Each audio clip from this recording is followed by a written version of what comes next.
One morning, on her way to work, a stark advertisement caught Eleanor's eye. "Drink less, live longer." The words struck her with the force of a physical blow. She knew she drank too much, and the reflection in the mirror was a constant, cruel reminder, showing a woman who looked far older than her years. She wanted to rage at the sign, to tell it that it was wrong, that she could drink as much as she pleased. But it was just a sign, a collection of letters and images, not a person. Behind the text, pictures of vibrant, laughing people mocked her. They were young, their faces smooth and happy, without a single gray hair or a flawed tooth. Eleanor felt a surge of intense dislike for them, a bitterness that soured her stomach. This feeling of resentment followed her to work, a heavy weight on her shoulders that seemed to grow with every step. Eleanor was a teacher, and when she walked into her classroom, her anger was palpable. One of her students, a boy named Leo, piped up, "Miss, does your back hurt? Maybe you should lie down, at your age." She whirled around to face him, her hair seeming to stand on end, her lips pressed into a thin line, and her eyes blazing with fury. She looked monstrous. Leo fell silent immediately. Today's lesson was on the Roman Empire. "Get your books out," Eleanor shouted, her voice sharp. "If you examine the historical texts and art," she began, her tone laced with a strange intensity, "you will see that the Romans consumed a great deal of wine. In fact, they drink it daily, and you never heard them say, 'You've had too much to drink,' or 'You should drink less to live longer.'" The students found this impromptu lecture rather amusing. Eleanor's shouting, however, gave her a pounding headache. She dismissed the class early, went home, and collapsed on her sofa. As she lay there, an idea began to form. She would start lying about her age. Instead of telling the truth, she would claim to be much older than she actually was. Every time she revealed her real age, she saw a flicker of suppressed laughter in people's eyes. They never laughed out loud, but she could always sense their desire to. She looked like a worn-out relic. But if she lied, claiming to be older, the truth would become a pleasant surprise. "Oh, Eleanor," they would exclaim, "you look so youthful, so lovely. I thought you were much older than that." Her university friends had always joked that she belonged to another era. Well, now she would embrace it. She was eager to test her new strategy immediately. But how? Everyone at work knew her age. Moving to a new city was too drastic and time-consuming. She needed to go somewhere anonymous, a place where no one would know her. Living in a large city made this easy.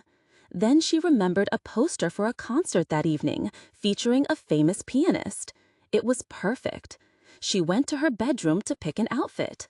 But she stopped herself. A mature, elegant woman wouldn't waste hours deciding what to wear. She was too sophisticated for that.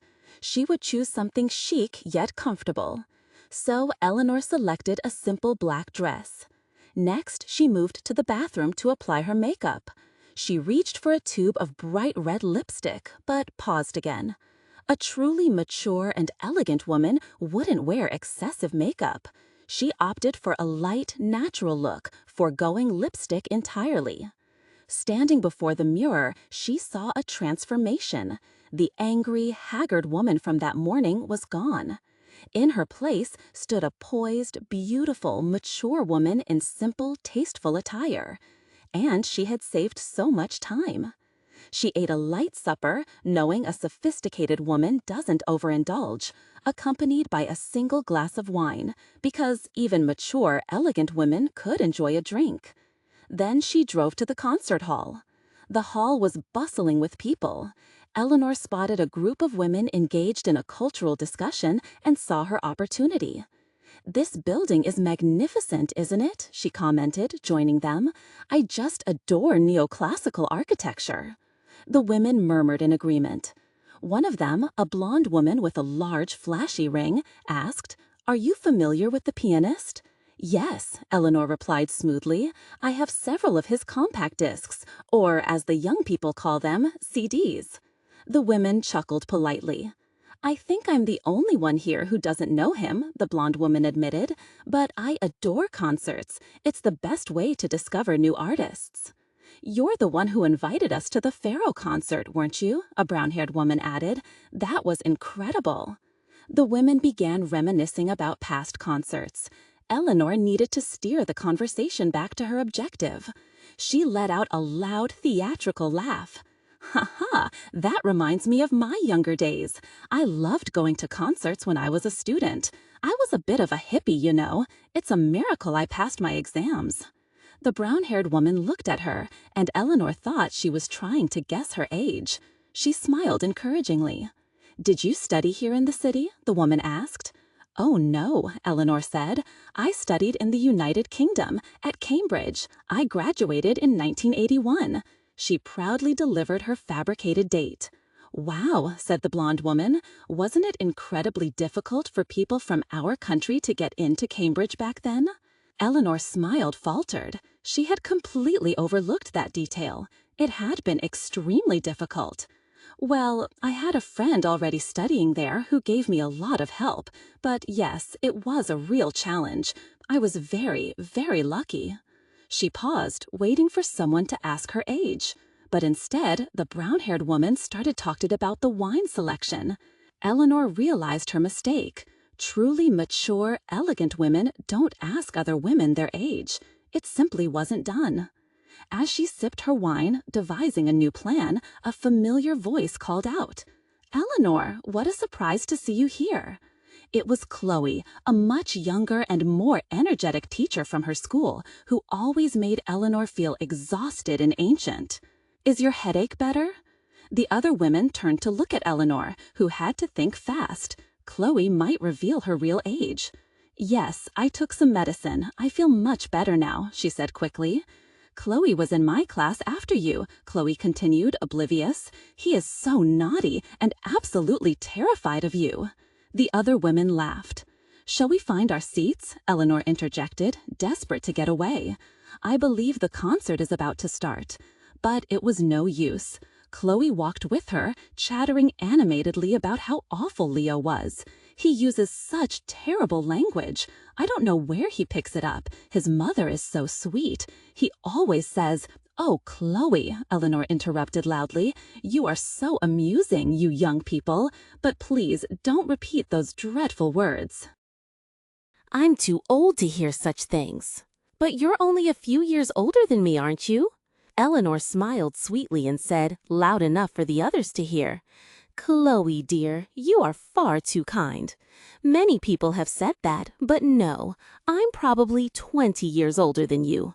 I won't tell you the exact number, but I am over 50. Really? Said the blonde woman.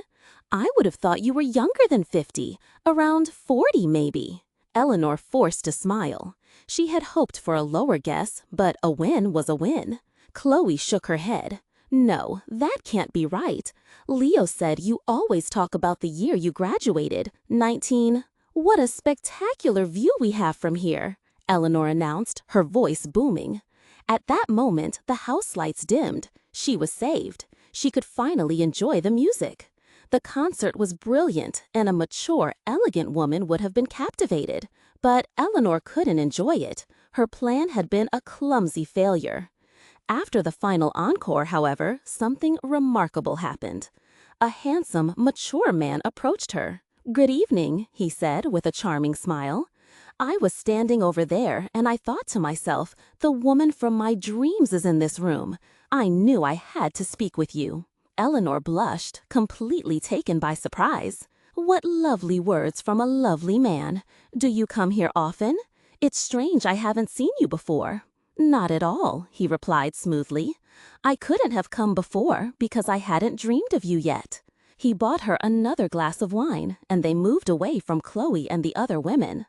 Eleanor shot a triumphant glance at Chloe, who looked utterly astonished. Another win. Eleanor had a weakness for mature men, but they usually considered her too young. Tonight, that wouldn't be an issue. This building is a prime example of neoclassical architecture, don't you think? I thought the exact same thing, she exclaimed. Are you a historian? Yes, I am, he confirmed. A thrill went through her. He was a man of culture, her intellectual equal. The conversation flowed effortlessly, and she almost forgot her charade. But then an opportunity presented itself. "Oh, I adored the Beatles when I was younger," he mentioned. "I suppose you were too young for them." "Well, the Beatles are timeless," she said coyly. "But actually, I was a small child back then, in the 60s. I listened to their music all the time." The man's smile vanished. "You look much younger than that." "Thank you," she said, trying to sound modest. "Yes, people sometimes say that." A mature, elegant woman is never too proud. But her lie didn't seem to please him. In fact, he looked shocked, and not in a good way. "Excuse me," he said abruptly. "I need to use the restroom." She watched him walk away and straight out of the building. She wanted to run after him, but just then Chloe reappeared. "Eleanor, you'll never guess what happened. I found another Cambridge student who studied there at the same time as you. Maybe you know each other." Eleanor turned to face Chloe, feeling every one of her years, and not mature or elegant at all. On Monday morning, Eleanor walked into her school wearing every piece of makeup she owned.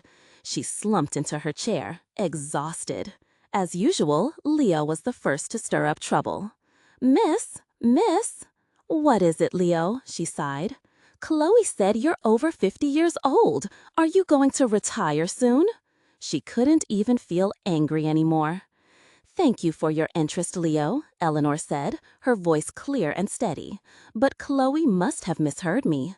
I am, in fact, ageless, and I plan to stay here until you graduate, so I will probably be here forever."